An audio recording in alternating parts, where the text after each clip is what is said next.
Yo, what's up, Bro Ride Show family? Just to say, it is Thanksgiving in America. Happy Thanksgiving to everyone who watches my videos. Today, I'm just going to have a short little video where I show the broadcast of the new God on Screen, Atlas. As you did not know, Atlas is the new support guardian in Smite, and he looks really, really cool. I'm going to do a further breakdown video later on if this video receives a...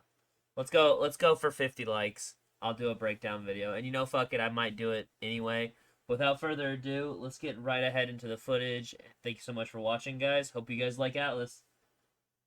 He is the enduring one, Atlas. He was punished to hold up the sky by Zeus after the Titanomachy.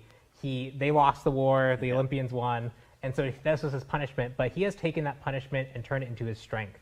Through the millennia and during this whole punishment, he's learned to control and contain the sky, as well as kind of have a mastery over burden itself. So in his kit, you're going to see him use the astrolabe that contains the sky. He's going to use it to full effect, and he's actually going to manipulate burden on his allies and put that onto his enemies.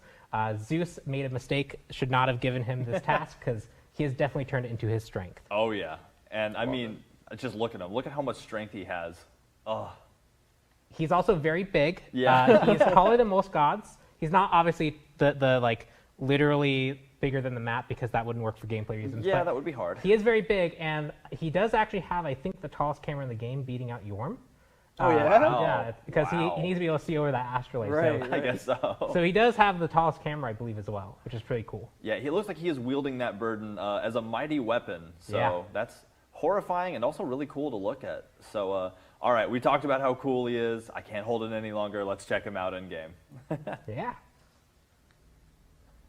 Oh, he looks so cool. That's so awesome. All right, show him off. Show us everything. Mm-hmm. Okay, let's just run through every ability. Oh, that's so great. Nice. Oh, what happened to the Odin? Feel the weight of the world. And there's the Sky Laser. So he did a lot of stuff there. Oh yeah, so many things to go over. So let's just start off with the basic attack. So how's the basic attack work with Atlas? Mm-hmm. So Atlas's standard basic attack is actually a just standard melee chain. You can see there he does an initial hit, another initial hit, and then a cleave. These initial hits are actually slower. They're all 1.25, both swing time and damage. Got it. So he actually doesn't have a standard one attack ever at any point. You can see also his passive activating there, where his passive, he can accumulate energy from damaging characters, and Yeah. he gets an extra basic attack that when he has enough energy, it'll actually do that big slam down attack that trembles enemy gods, so some soft CC built in there as well. But once we get to the rest of the kit, we can talk about the other form that his basic attack can take. Ooh, will do. So let's. How about his passive? His passive is called the Astrolabe, and I mean we can see it right there. Yep, the astrolabe. You can see that passive meter building up. Yeah. He now has the kind of floating orbs around it. The passive meter's kind of swirling around. That means his next basic attack by holding the astrolabe is going to be that big slam down. This does bonus flat damage that scales off your level, as well as trembles enemy gods who are in there. That is so cool. It'll stun minions as well, so you get some extra utility there. Yeah, all kinds of things you can bend that into. So his first ability, Unburden. Let's get into that. Yep, so the first ability, Unburden, he actually throws the astrolabe, and this is a unique part of the character. Most of our weapons in Smite, when you throw them, they just kind of like disappear and reappear. They don't really have any permanence. This one actually does have that permanence. When you throw out the astrolabe, you can see that he loses it. He's not holding it anymore. It is out, it is deployed. He has different animation sets for when he doesn't actually have this astrolabe deployed. And his basic attacks also change, because now he doesn't have the weapon to swing. Yeah. His basic attacks turn into that pulse that happens at that area. You can use that to poke enemy gods. You can use that to help clear your mini wave. It also scales its damage, scales off your level. So again, another thing that we did here was to make sure that he was a true support guardian. He actually has a few level scalings in his kit to make sure that his kind of damage is more uniform and controlled over the course of the game. Yeah, make it harder to just scale up and throw the Astrolabe and beat someone to death from across the map. Yep. And I think the final thing to note here is that when it actually is thrown and deployed, it does do initial damage in the area as well as slows targets. So this is a way to kind of initiate for that first CC. Yeah, initiate and get some damage as you walk up. Super awesome. So his second ability is called Gravity Pull. So what's Gravity got to say? Yeah, so I mean, this is a huge mass. It's a basically the entire cosmos condensed down to his astrolabe. He can just control the gravity of it, because that is how astronomy works. Yeah. So the first version of it, when he's holding the astrolabe, is actually going to be that cone that you see that's divided into 2 parts. If enemies are in the far part of it, they'll just get pulled towards Atlas. But if they're in that close critical range, they actually will get pulled into the astrolabe itself, and Atlas is able to freely aim and throw them. So he's able to great. move during that. He's able to like control what direction they're going to go, and that gives him essentially access to this kind of grab and toss that's on a non-ultimate ability. Definitely something that's really, really potent for a support guardian. This does change, however, if he has his astrolabe deployed. So if he throws the astrolabe and then uses it, it'll follow the same rules. It has that outer area and inner area. Outer area, they get pulled towards the astrolabe. But if they're in an inner area, they get pulled to the center and then thrown towards wherever Atlas is at that moment. Oh, So- so much potential. Yep, 2 ways to control. One more direct up front, one more thrown range. You can get more people with it generally. So it's some extra utility there. If you're up in the front line, you need to go peel for your back line, you can toss it back there and use the pull to try and get people off. Yeah. A lot of different options here with how you want to use the astrolabe, and that's the primary goal of this kit is that mastery of knowing when to use it, when to pull it back, when to recall it, is something that I think is going to separate good Atlas players from great Atlas players.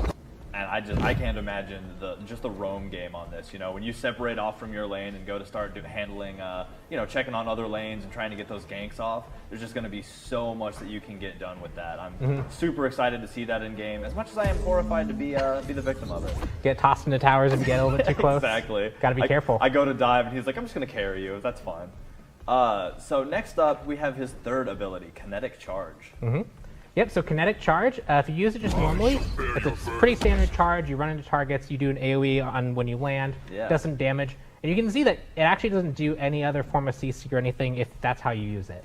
But it does interact with your allies. So if you were to set that circle around you, if you have allies get passed through there when you're charging, you actually take burdens from them. You'll cleanse them of any movement speed slows they have at that moment and give them a movement speed burst.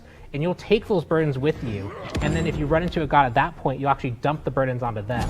So this can scale up to a 75% slow if you cleanse 3 or more allies. Very potent, really great initiate, especially to get your team to follow you into a fight. Yeah. But you can also use it defensively to make sure that someone's slowed. You can kind of cleanse that slow off and then help them get away. Yeah, another good peel thing. You know, they slow your hunter. You just run past, take that slow away, drop it on their hunter, then turn it down. And this is another thing that we're talking about with making him that kind of true support guardian. Yeah. If you use this maybe like a solo lane or a jungle where it's just coming out from the jungle, you actually don't have access to that slow. You need an ally nearby you to gain access to that form of CC. Yeah, I'm just imagining, like you said, like team fight's about to start. You're standing third in line. You barrel past everybody, get all of that, all of those stacks, hit the first person, it's a slow, the battle has begun. Absolutely wonderful. Now, finally, and I mean, we got to see it once, but I feel like there's so much to talk about with the ultimate Gamma Ray Burst. Yep, so he kind of controls the skies and the cosmos. It's kind of his domain. He's learned to control it over the last time. He can call down a gamma ray burst from the sky. You can see there that when he first casts it down, you have that kind of like more translucent beam coming from that sky origin point. This beam itself is more of a radiating beam. It actually doesn't do that much damage, but it does provide a huge protection shred and a power debuff. So you don't want to really be standing in this. If he jumps it on you in the middle of a fight, you're going to be taking a lot more damage from his carries, and a lot more damage from like the jungler, the mate that might want to try and jump on you, as well as you're going to be doing less damage yourself. Yeah. But then at any point during it, or after 5 seconds, you can fire it, and at that point the gamma ray burst focuses and travels across the map. Not fully global, it's about, I want to say it's like 800 or 900 units. You can definitely go from mid lane to dual lane, mid lane to solo lane, but going from like dual lane to solo lane is a little bit of a stretch. Yeah. But definitely a really long range. But at that moment of focus, it does some more damage and immediately applies 3 stacks worth of that protection shred and power debuff. Wow. So if you want to just quick fire it to get some immediate protection shred, you can. If you want to try and get as many stacks as you can and then send it chasing someone down, you can. But you can see there it actually leaves like the burn marks on the ground and it's just a terrifying thing when you hear it coming towards you in the jungle. It's just one of those things that lets him have an extra bit of, it's kind of like global threat utility that he can provide. And I mean, I can't imagine, like, you know, so much zone control and objective control because, you know, teams grouped up on, I don't know, Fire Giant, you go throw that down, and all of a sudden Fire Giant's hitting a lot harder and taking a lot less damage. So there's a lot of great potential for just team play and, you know, objective control. And he has some good soft, kind of soft synergies there as well. His passive stacks with every individual hit, so dropping this on a team quickly builds up your passive. Yeah. You can use your 2, either the deployed version or the held version of the AO2. You can use that to keep people inside of it. You can chuck people into the path of the beam.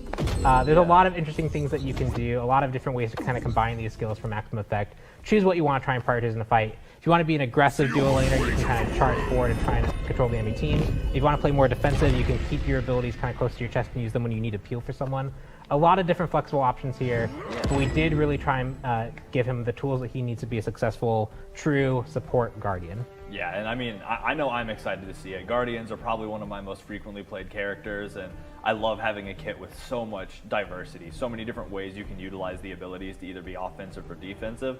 So excited to be able to try this out myself. So I want to give a big shout out too to the programming team, the tech art team, the animation team. This character, because he can either be holding or not holding the astrolabe, that immediately almost doubles a lot of the animations required for the character and a lot of the interactions. What happens when he has that out and another animation plays and he recalls it, how should those animations interact? The team did a huge amount of work to make sure that the astrolabe felt really heavy and really something that was burdening him. But when he had that out, his animations changed in a way that felt really good. So, I mean, I think the team did an incredible job. Oh, and I can see it. I got to talk to some of the animators myself about it, and I mean, they said exactly what you said. You know, it was a wild challenge designing a god that essentially had 2 entirely different sets of animations for, do I have the astrolabe, do I not have the astrolabe? So it's just, I mean, like with every god that comes out, there's new challenges, there's new obstacles to overcome, and new fun things we can discover that we can do in the game. And I think Atlas displays a lot of those really well. So super exciting. And final god of the season. Yeah, we got there. God of the season. It's every time somebody says that, I'm just blown away that it's already, you know, the end of the year. We're already getting to 8/12. I was just doing starters. What happened? Oh, right. Well, so that's Atlas. He is going to come out with obviously the normal cosmetics. He's going to have Cosmic Carrier Atlas when he comes out, so you'll be able to get that too. And It's a nice red recolor, and the actual astrolabe gets like a nice red glow on it. It's really cool. Yeah, it looks Guys so getting good. torn apart and like flung around in that corner. That was awesome.